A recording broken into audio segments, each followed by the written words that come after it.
Okay, great. So welcome to this episode of The Talent Fix. I'm delighted to be joined by Fidelma McGuirk, who's the founder and CEO of Payslip, which is a fintech platform for global payroll automation. Fidelma has 18 years of international business experience and previously scaled a company from 30 to over 800 across 20 countries. Based in Westport in Ireland, Fidelma leads Payslip's mission to streamline multinational payroll management. Fidelma, can you maybe just kick us off by sharing a little bit about your journey of founding Payslip and maybe how your past experience growing a company and hiring people informs your approach to recruitment now?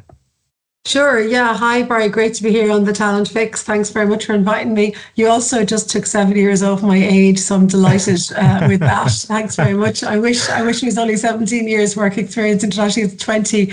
It's 21 at this point, but that's all good. Okay, I don't mind going back in my 40s. That's a good thing.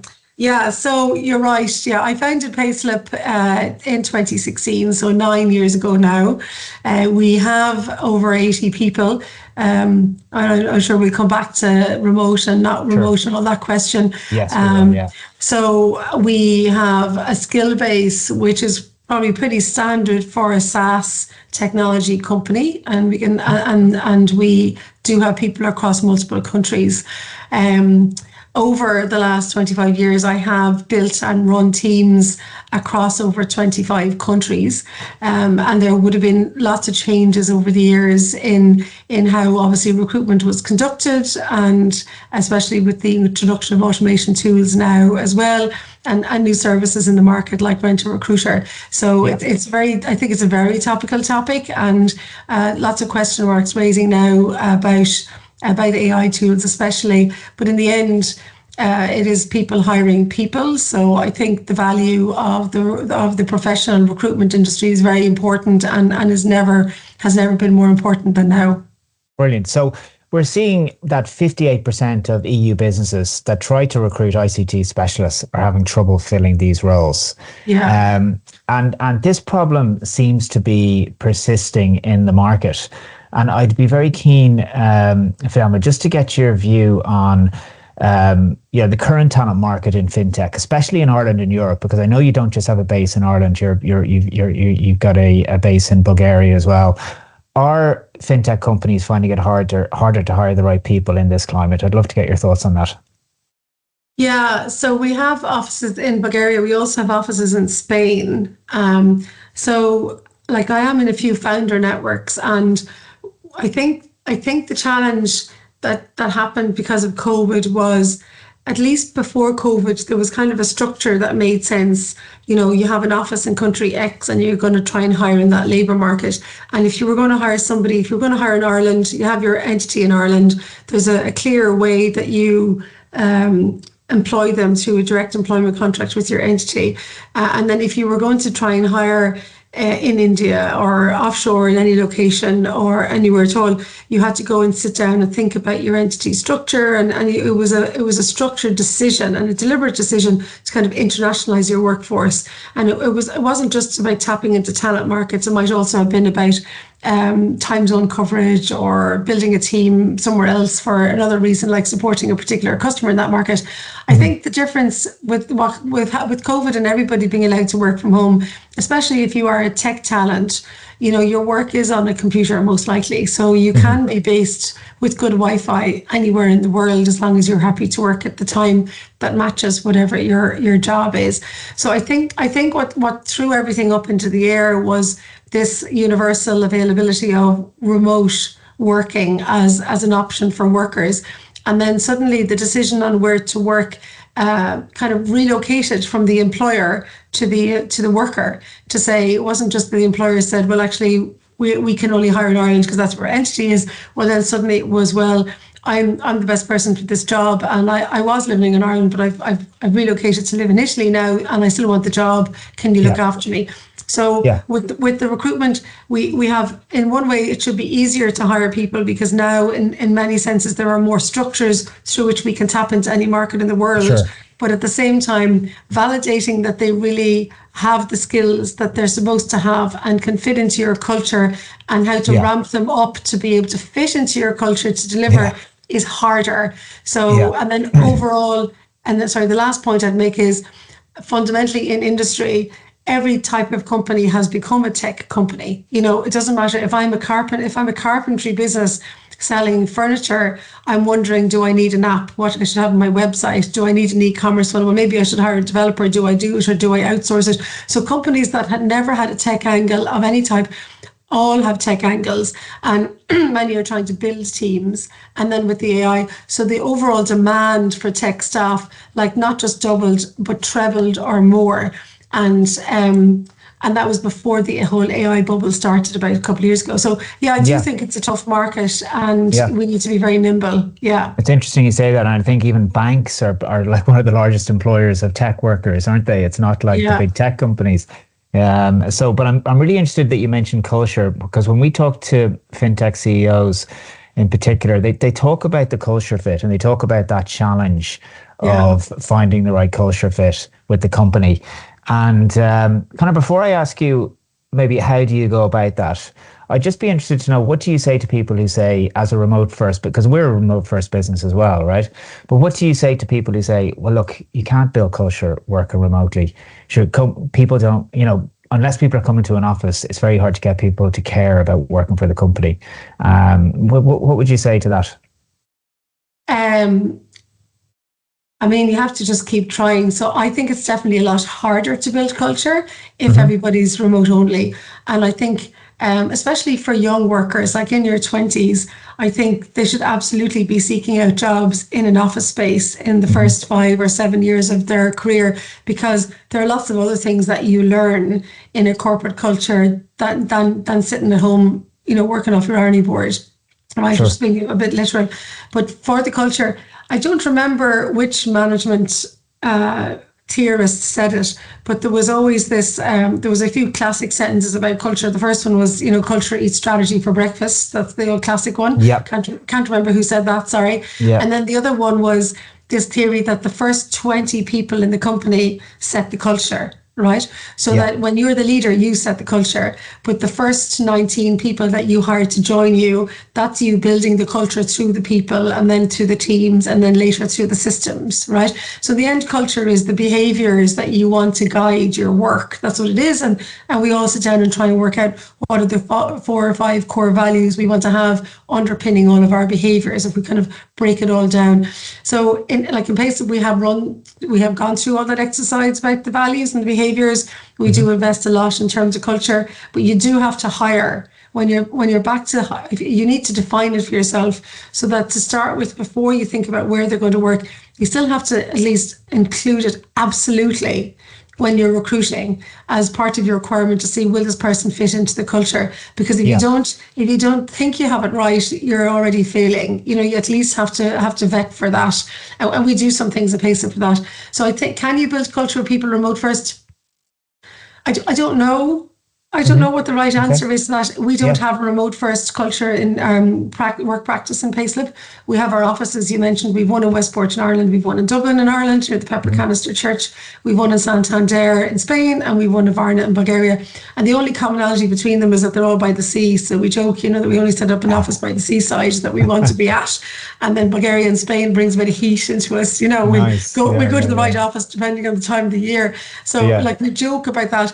But at the same time, if you do have a location by the sea, there's usually a tourism factor. People are living in a town that have a very open mind to people. It actually does influence certain things about the candidate pool in that area as well. I think culture has to be part of your requirements when you're recruiting. You're booking your management meetings in the Spanish office then in November, December, are you? Absolutely. Yeah. Very good. Good stuff. And then, so on to the next part of that question, really, which is, I'd love to know how you test for culture when you're screening candidates, and how do you ensure people are a good culture fit? What do you think the best way is to do that?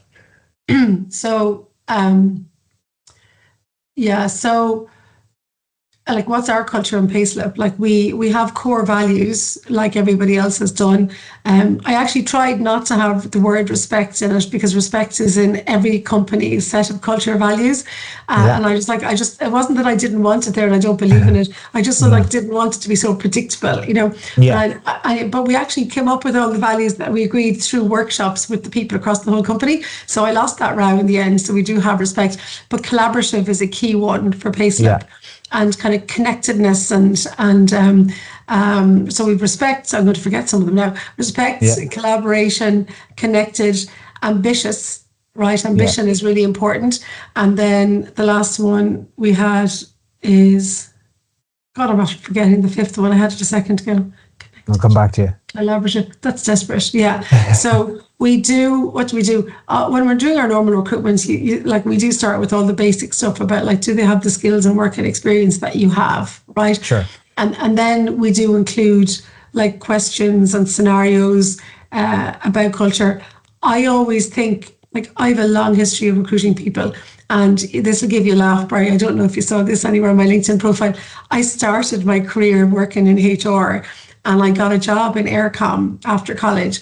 And on the first day, when they gave me a job, and I started 6 months later, and on my first day, they put me into a different job, which was in recruitment in Aircom. So I got trained up on all the assessment centres and the competency frameworks and all this good stuff. And it works. That works very well. The open questions, but in Ireland, I kind of didn't find it very effective because people got very practiced at how to answer those kind of competency-based questions. When I went to Bulgaria, I found that the open competency-based questions didn't work because they were kind of too theoretical. People need more of a practical question. My favorite way of interviewing people is actually just to let them tell their story, because then they're comfortable and they won't make things up. Actually, when you get people telling their own story, and then we probe it. So I always do like to try and find out, you know, of all the places first of all, we never hire anybody who hasn't worked before, ever, even a graduate. If they haven't worked, they're not coming in here. I don't mind where it is. I love if they worked in McDonald's. I love if they've worked in a local business, like, because they've worked in structured places, non-structured places, things like that. But they've worked somewhere, but they've worked with customers is great. If they worked in a bar, they worked customer service. We love all of that, right? And my kids have already all worked, right? It's like a rule. So we'll train people how to work with us. We won't train people how to work. And then, so they don't get to the CV, to the interview, if they have that, regardless of how good or bad they look. And then we do all the normal skills things. But then what we try and do is get them to tell us, of all the places where they have worked, which ones they liked the best. You know, which job they liked. And what are you looking for there? Because you learn how to get motivated, and people actually reveal a lot by saying which company do they like the most? Why do they like it the most? It's never because of what they were producing. It's never because they made buns or they sold cakes or anything. It's always to do with the culture. They end up saying, well, I liked working there the most. Why was that? Well, my job was interesting and I had a good manager. All right, well, what did the manager do that you liked? Okay, well, they had a structured meeting and they met me every 2 weeks in the first 2 months, and then it was once a month, and then they felt I was empowered and I felt like they were supported, so then it was only once every 6 weeks, whatever it was that they wanted to say. But it shows that then you learn, okay, well, they like a bit of independence. They like induction at the start, but they like to feel like they have a path up to the manager, but they don't have to always be hanging out of them, right? So you start learning that actually a culture that has a level of empowerment and independence and recognition built in together is the cultural environment that will suit them. And that would be in Payslip where it doesn't work. If they came in and said, I liked this other place because they had checklists for everything I had to do, so I was kind of nervous that I wouldn't do things right. So as long as I followed the checklist, I felt okay. And I was like, oh, and did you always follow the checklist? Yeah. When did the checklist ever have to change? No, the checklist never had to change. So there was never a time the checklist didn't work. No, it always worked. They can never come into Payslip, because we like people to recognize that this new situation requires flexibility. And do I have an idea? Yes. And I need to feel that I have an idea. So I ask a lot of those questions, and then we let people talk. And if you just keep asking, oh, and why did you like that? And why did you not like that? And why was that manager less effective? Or, you know, why did the induction not work? You actually find out what they needed to work. And then you can say, do we have those structures? No, we don't have the structures. We shouldn't hire somebody at that level yet, or whatever it is. So that's kind of what we do in the interviewing style. Excellent. Yeah. But I'm not And in the interviews until the very end. until the very end. And is there any formal tests you do? I mean, you mentioned a skills test there, I think. So is that like a formal Yeah, test? Yeah. it depends on the position. So Very good. yeah, we have some. I don't know what they Yeah. are. I'm not Okay. Okay. administering them, but we Yeah, have of course. started to introduce some psychometrics. But we Psychometrics. do Yeah. have some, like for anybody on software development, we do give them tasks to do. Okay. Um, Okay. and that's not always appreciated by candidates, to be honest. But we give it Of a course. go. Yeah, absolutely. And what's the biggest challenge you're facing at the moment? Because I know you're still on a, you're still on a hiring, kind of on a hiring campaign. What are the biggest challenges you're seeing in the market currently? What do we see currently? So we have a bias towards, because we said we had the offices in Ireland, Spain, and Bulgaria. We have a bias towards hiring in those countries, and that's because of my bias that I want people to have colleagues to go and meet, and that they feel part of something. So it goes Sure. back to your earlier question, Barry, about the culture, and I did. Yeah. My answer was I don't know if I can do it fully remote, so we're choosing not to do it fully remote. So we do have some kind of rules about people meeting each other or somebody like regularly. The Yeah. other, so we hire in those markets. Have we had problems hiring in those markets? Yeah, we still do sometimes. So we have had to be more open about remote working within them. So even in Ireland, like our CFO is based in Ennis, right? Yeah. And we don't have an office in Ennis. We have a project manager in Cork. We have a solution consultant in Limerick. We have a salesperson in the middle of nowhere on a farm in Washford. But they come back like certain days of every month, they come back to the Westport office or to the Dublin office, and we do things like that. So we've been flexible on that. And Yeah. then So actually the reason, people who are working remotely, do you still want them to meet up with the team on a semi-regular basis or regular basis? Yeah. yeah, like we get all the sales and marketing people into Dublin for 2 days in the first week of every month, full stop. Okay. Yeah. Every single month. And other people who don't have any of their immediate colleagues are invited to some of those meetings over the 2 days and to the dinner. So that way there's at least once a month when people are like socializing and getting to chat with each other and whatever, having water cooler conversations. The other thing we do for culture and Payslip is, actually that wasn't the question you asked. Yeah, just the difficulties you're currently finding in terms of, Westport, Bulgaria, Spain. Yeah. So we went to Spain because of difficulties in the Irish and the Bulgarian markets. That's how we ended up there. I kind of originally thought we'd have more software developers in Ireland and in Bulgaria. We wanted to have a balance. But during COVID, what happened was in Ireland, the software developers, it became very anti-risk. So during COVID, everybody, that's my theory on it. We were instructed so all day, every day on the news, not to take any risks with your health. Don't take any risks. Don't visit your granny. Don't, all this kind of stuff. So as a result, people were going anti-risk on everything. So people didn't want to leave jobs because they were afraid of going on probation in a new job. Right. And people didn't, they couldn't do the same research they normally do, and everybody was nervous. So actually, the pipeline of candidates for software developers dried up during COVID in 21 and 20, especially in Ireland and in Bulgaria. So, but we managed to hire a few in Spain, and then they brought more people. So that was how we ended up in Spain. And then why do they like us in Spain, and why were they not anti-risk, was because we hired people out of the banks. Like you said at the start of the call, banks have big IT departments. Mm-hmm. They always had big IT departments, but they were working on big institutional software, and they could be working on projects for 5 years. Whereas we're very attractive to people who've been working in banks for a long time, because we have a product release every 2 months. So if you're working as a software developer, you could be working something for 4 years in a bank, and then it doesn't go live at all. Like your work went to nothing. You were paid for it, but like there's no satisfaction in that.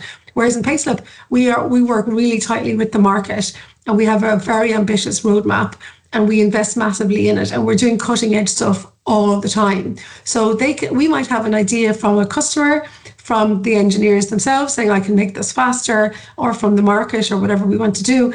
And we can decide it now on the 14th of November, and we can release it in January. So like that's very gratifying for a software developer, that you get stuck in, you do a project, it gets released. The customer can give feedback the day after. We released an AI tool last Monday on the 10th of November called Payroll IQ. It's unrivaled in the market. A customer can go in and ask a question of all of the payroll data and say, show me all the people in the November payroll who got less than 1,000 net. or 2000 net, and it produces the answer. So the team that worked on that, one of our customers activated 12 users on the opt-in for that feature within 30 minutes of the release of the software, and we had feedback by lunchtime. So that's great for software developers to actually feel like they really feel like their work is making a difference.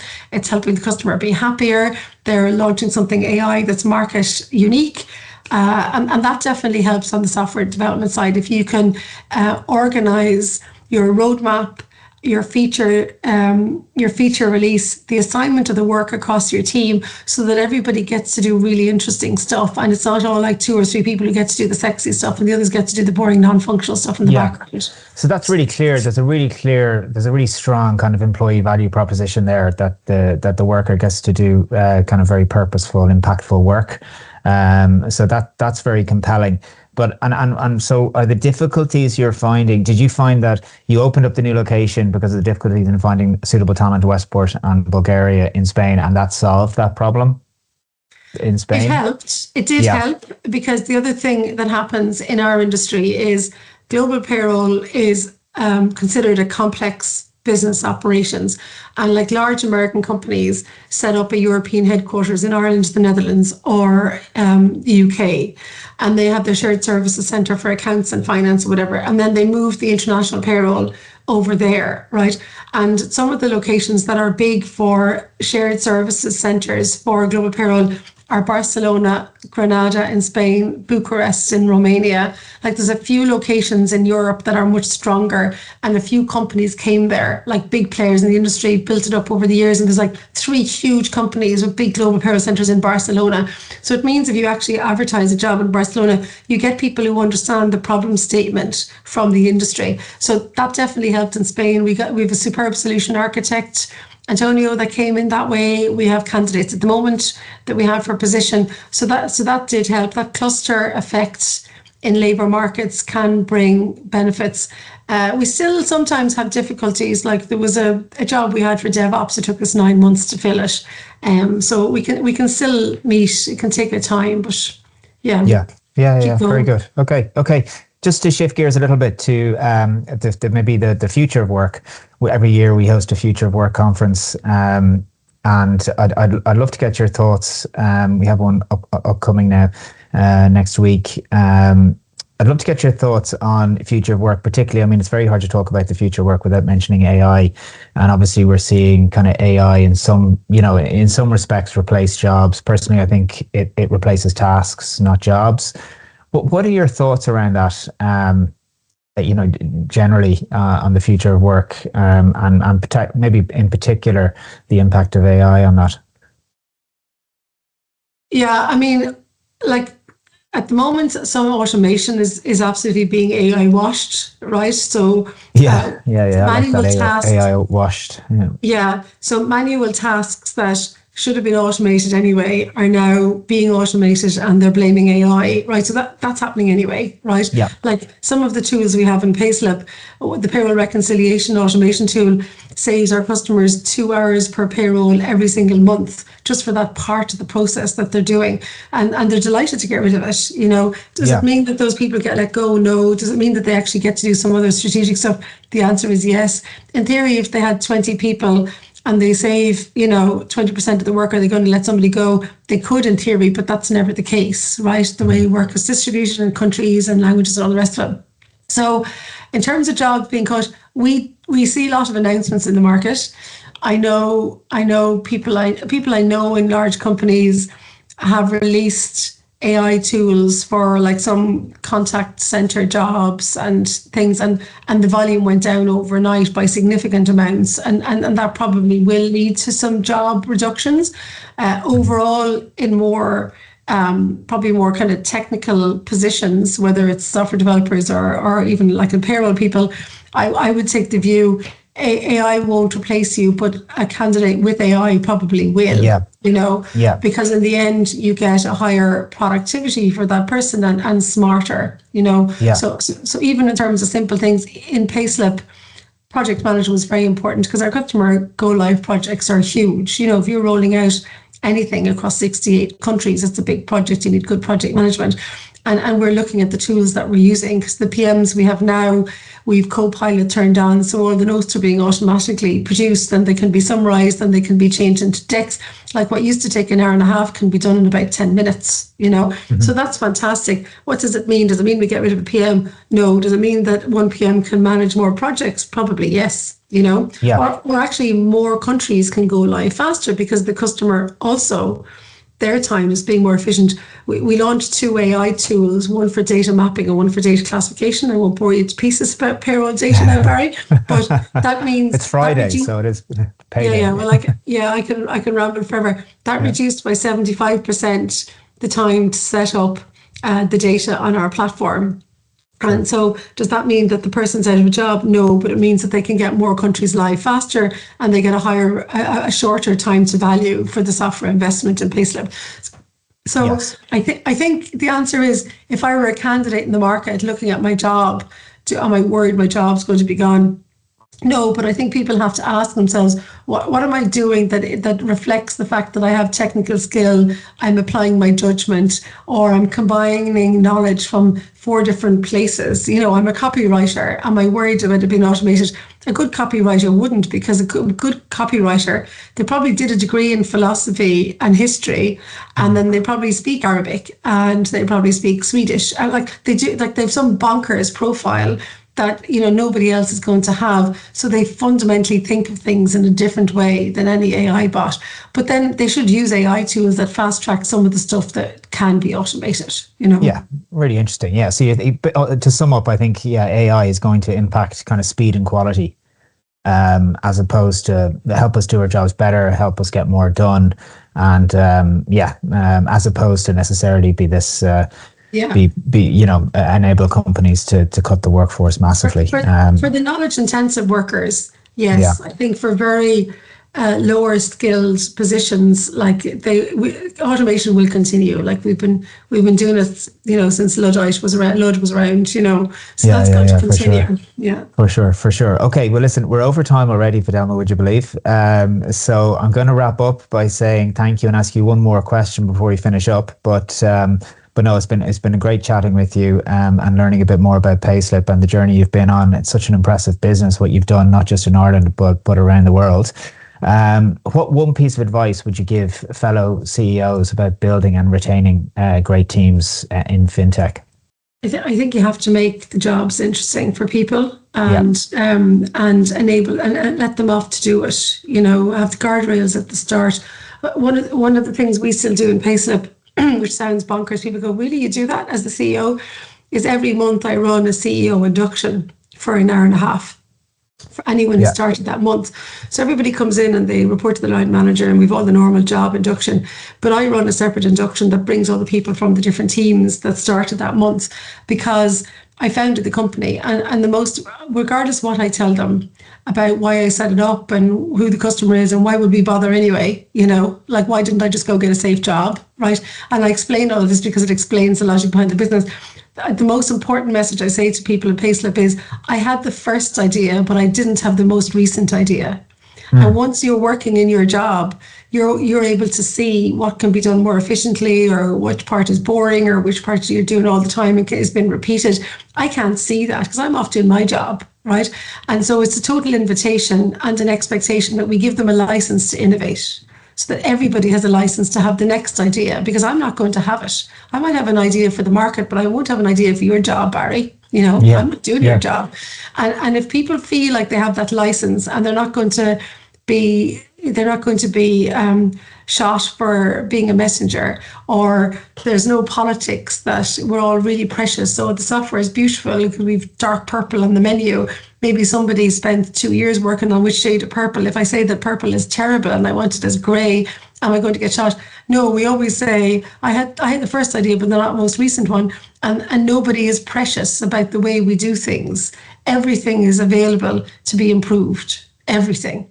Fantastic. And then that we invite people to tell us what they can improve. Now, we do ask them to wait 2 months and a day Okay, because if they give us all the ideas in the first week when they're excited, they'll be the same ideas I had last week when I started and you had, because they'll all be the first things. But the first things they learn that they have ideas about are usually there for a reason. So we want them to work in it for 2 months and a day, and then send us the list of things that should be changed. Oh, sorry, work on their idea for 2 months before they come up with it. No, work in the company. Go work through in the company induction, for 2 learn months. things, Okay. come up with their lists, shorten it, make it longer. And like after that, they can give us the ideas any day. But I don't want an email with a whole set of lists like on day 4. I want it after maybe 2 months when they've matured a bit into what's about the job. And I have gotten emails 2 months and a day later with a big list. It's actually really funny. Okay, that's brilliant. And is that an induction you do just for new starters, or do you do it every month? Oh, for new starters, I do it every month for the new starters, but everybody knows that if they want to join it again, they can. Like, there's no problem. Not many do, but like, brilliant. Because when you start, everybody tells you loads of things, and after 2 weeks, you've forgotten 90% of it because it didn't digest in. You ask all the questions again. So if I go through loads of stuff, sometimes people might say, well, actually, I got more the second time. Explain, like really understanding under the skin of like what the customer problem was, like why did she bother her Barney setting this up instead of getting a safe job? That's always an important question to ask any founder.